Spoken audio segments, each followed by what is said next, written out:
And he said, There was a man who had 2 sons.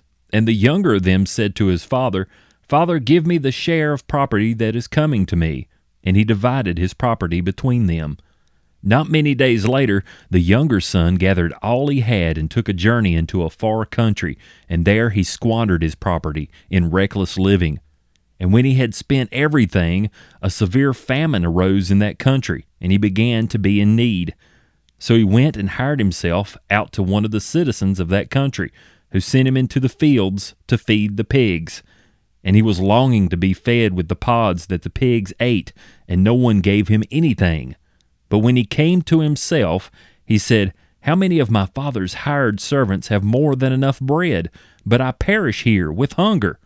I will arise and go to my father, and I will say to him, Father, I have sinned against heaven and before you. I am no longer worthy to be called your son. Treat me as one of your hired servants. And he arose and came to his father. But while he was still a long way off, his father saw him and felt compassion and ran and embraced him and kissed him. And the son said to him, Father, I have sinned against heaven and before you. I am no longer worthy to be called your son.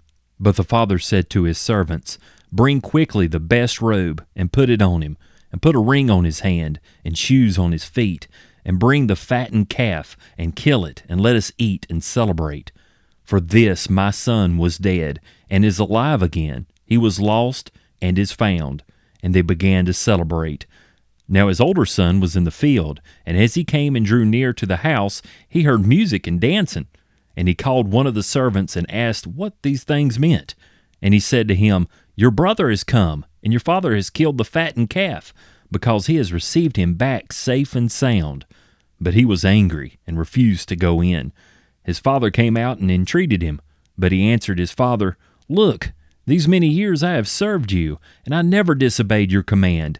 Yet you never gave me a young goat that I might celebrate with my friends. But when this son of yours came, who has devoured your property with prostitutes, you killed the fattened calf for him? And he said to him, Son, you are always with me, and all that is mine is yours. It was fitting to celebrate and be glad, for your brother was dead and is alive.